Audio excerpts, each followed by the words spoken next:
Assalamualaikum warahmatullahi wabarakatuh. Baiklah, kami dari kelompok 2 akan mempresentasikan hasil diskusi kami, yaitu pada materi tentang surat tagihan pajak atau STP dan sengketa pajak. Baiklah, kami yang beranggotakan saya sendiri Agus Marni dan rekan-rekan saya Deltavia Suryani, Fakrul Razi Khair, Farhaini Nafili Putri, dan juga Faranisha Aldila. Baiklah, untuk penjelasan pertama itu akan saya jelaskan tentang STP.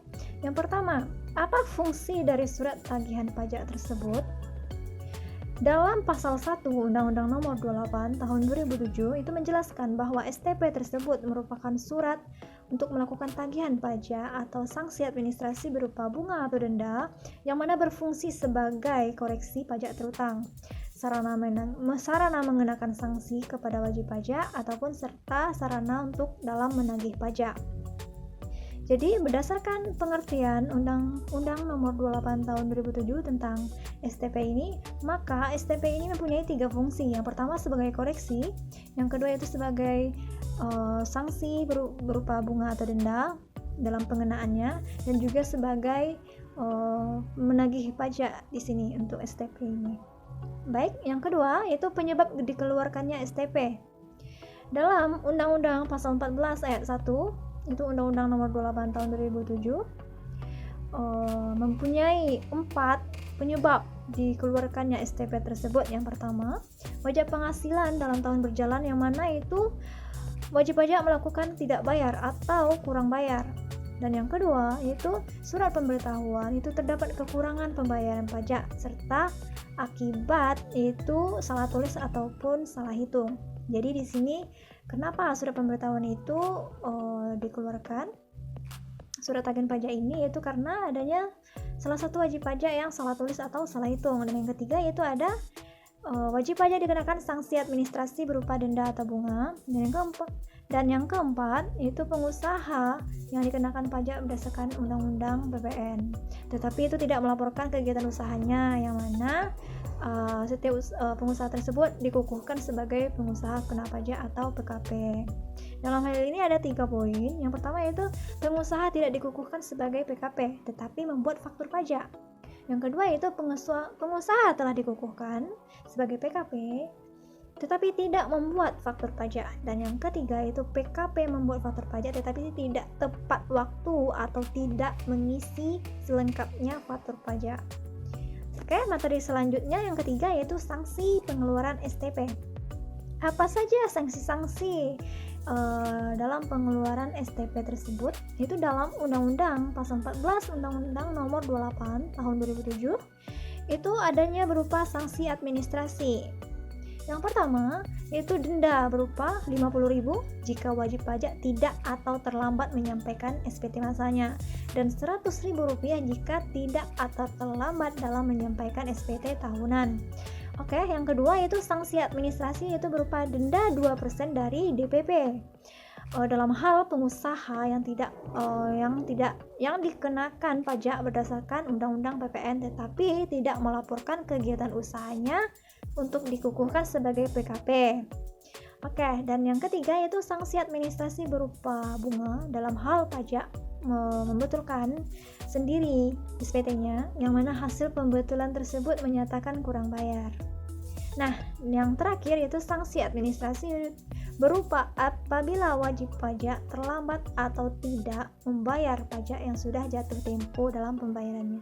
Jadi ada 4 poin penting di sini sanksi pengeluaran surat tagihan pajak tersebut berdasarkan Undang-Undang Pasal 14 Nomor 28 Tahun 2007. Baiklah, untuk penjelasan selanjutnya itu akan dijelaskan oleh rekan-rekan saya. Baiklah, presentasi selanjutnya akan dijelaskan oleh saya sendiri mengenai poin keempat tentang surat ketetapan pajak.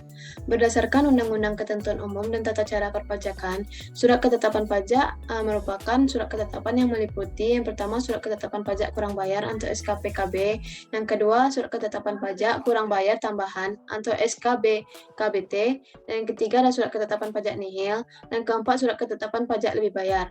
Dan tidak semua wajib pajak akan mendapatkan surat ini. Namun pada situasi tertentu, wajib pajak dapat menerima SKP ini dari otoritas pajak. Dan isi SKP tersebut berbeda-beda sesuai jenisnya. Bisa berupa menagih kekurangan bayar pajak, mengembalikan jika wajib pajak kelebihan bayar pajak, dan memberitahukan jumlah pajak terhutang, serta mengenakan sanksi administrasi dan menagih pajak. Nah, kita masuk ke jenis surat ketetapan pajak, yang dimana ada 5 jenis surat ketetapan pajak yang perlu kita ketahui. Yang pertama ada surat tagihan pajak. Surat tagihan pajak itu merupakan surat untuk melakukan tagihan pajak atau sanksi administrasi berupa bunga atau denda. Dan berdasarkan Undang-Undang RI nomor 16 tahun 2000, terbitnya STP ini dapat dikenakan yang pertama, pajak penghasilan dalam tahun berjalan tidak atau dibayar, dan yang kedua terdapat kekurangan pembayaran pajak akibat salah tulis atau salah hitung. Yang ketiga terkena sanksi administrasi berupa denda atau bunga, dan keempat pengusaha yang dikenakan pajak berdasarkan Undang-Undang PPN tahun 1984 dan perubahannya namun tidak melaporkan kegiatan usahanya untuk dikukuhkan sebagai pengusaha kena pajak. Yang kelima, pengusaha yang tidak dikukuhkan sebagai pengusaha kena pajak namun membuat faktur pajak. Dan terakhir, pengusaha yang telah dikukuhkan sebagai pengusaha kena pajak tidak membuat faktur pajak atau membuat faktur pajak namun tidak tepat waktu untuk tidak mengisinya secara lengkap. Nah, yang jenis yang kedua tentang surat ketetapan pajak kurang bayar, yang dimana surat ketetapan yang menentukan besarnya jumlah pokok pajak, jumlah kredit pajak, jumlah kekurangan bayar pokok pajak, besarnya sanksi administrasi, dan jumlah yang masih harus dibayar. Dan surat ketetapan pajak kurang bayar ini dapat terbit ketika otoritas pajak menemukan adanya pajak yang tidak atau kurang bayar berdasarkan hasil pemeriksaan SPT. Yang jenis yang ketiga ada surat ketetapan pajak kurang bayar tambahan, yang dimana SKP yang menentukan tambahan atas jumlah pajak yang ditetapkan. Surat ini terbit setelah ada SK BKB sebelumnya, dan pihak otoritas pajak menerbitkan surat ini dalam rangka melakukan pemeriksaan ulang karena adanya keterangan tertulis dari wajib pajak atas kehendak sendiri. Yang jenis yang keempat ada surat ketetapan pajak nihil. Surat ketetapan pajak yang dimana menentukan jumlah pokok pajak sama besarnya dengan jumlah kredit pajak atau pajak tidak terhutang dan tidak ada kredit pajak. Yang jenis yang kelima ada surat ketetapan pajak lebih bayar. Surat ketetapan yang menentukan jumlah kelebihan pembayaran pajak karena jumlah kredit pajak lebih besar daripada pajak yang terhutang atau seharusnya tidak terhutang. Nah, kita masuk ke poin kelima tentang pembetulan SKP. Menurut Undang-Undang Nomor 28 Tahun 2007 tentang perpajakan, surat keputusan pembetulan merupakan surat keputusan membetulkan kesalahan tulis, kesalahan hitung, keliruan penerapan ketentuan tertentu dalam peraturan perundang-undangan, perpajakan yang terdapat dalam surat ketetapan pajak, surat tagihan pajak, surat keputusan pembetulan, surat keputusan keberatan, surat keputusan pengurangan sanksi administrasi, dan surat keputusan penghapusan sanksi administrasi, dan surat keputusan pengurangan ketetapan pajak, serta surat keputusan pembatalan ketetapan pajak, dan surat keputusan pengembalian pendahuluan kelebihan pajak, dan surat keputusan pemberian imbalan bunga.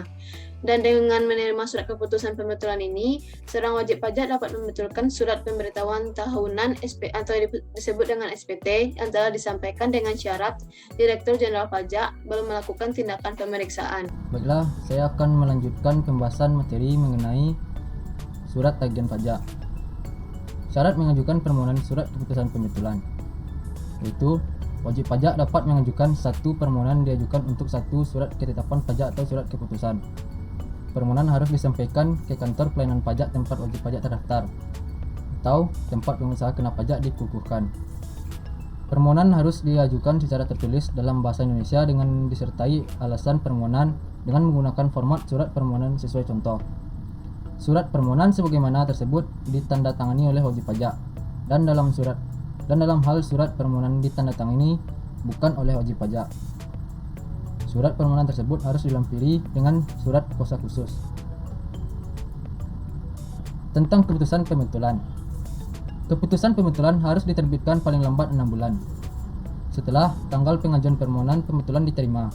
Selama 6 bulan tersebut, Direktur Jenderal Pajak dapat menghubungi wajib pajak untuk dimintai data, informasi atau keterangan yang dibutuhkan. Keputusan yang diberikan pada wajib pajak adalah sebagai berikut.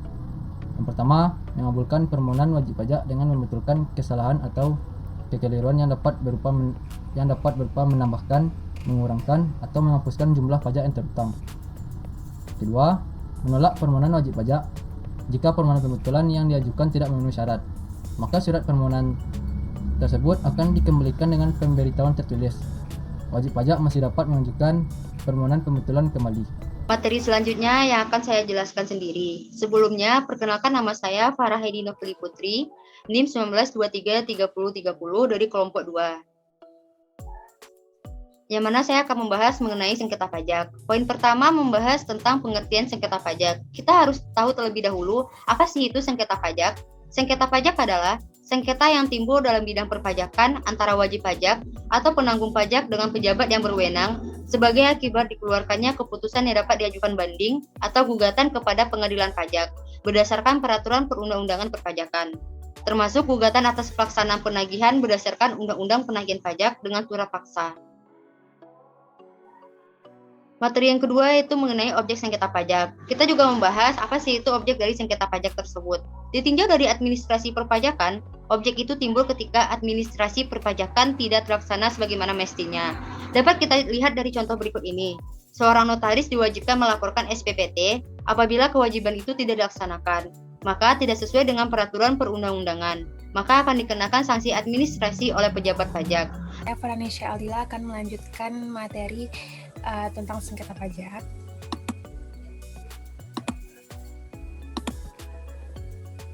Yaitu poin ketiga.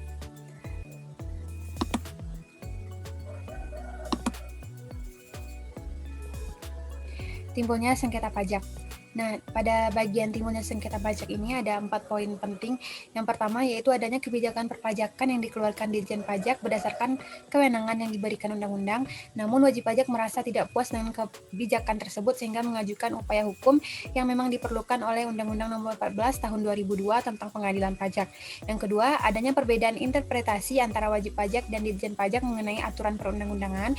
Yang ketiga, perbedaan metode perhitungan jumlah pajak mengenai jumlah yang harus disetor kepada negara. Dan yang terakhir, keberatan atas penetapan sanksi denda pajak. Untuk sanksi sengketa pajak bukan sengketa tata usaha negara. Sengketa pajak pada dasarnya merupakan sengketa yang timbul di bidang hukum pajak, bukan bersumber dari hukum administrasi negara maupun hukum perdata, sehingga ada anggapan bahwa sengketa pajak adalah bagian dari sengketa tata usaha negara, karena mereka beranggapan hukum pajak itu merupakan bagian dari urusan negara. Yang disengketakan dalam pajak adalah pajaknya sendiri, bukan ketetapannya. Jadi diadili bukan pada peradilan tata usaha negara, tetapi di peradilan pajak. Yang kelima yaitu berakhirnya sengketa pajak. Sengketa itu ditarik kembali oleh pihak yang merasa keberatan, dalam artinya ada perdamaian atau mediasi. Nah, penggugat menarik gugatannya, alasan pencabutan gugatan sangat bervariasi. Alasan pencabutan gugatan disebabkan gugatan yang diajukan tidak sempurna, atau dalil gugatan tidak kuat, atau dalil gugatan bertentangan dengan hukum, dan sebagainya. Nah, sekian presentasi yang dapat disampaikan oleh kelompok 2. Apabila ada kesalahan mohon dimaafkan. Assalamualaikum warahmatullahi wabarakatuh.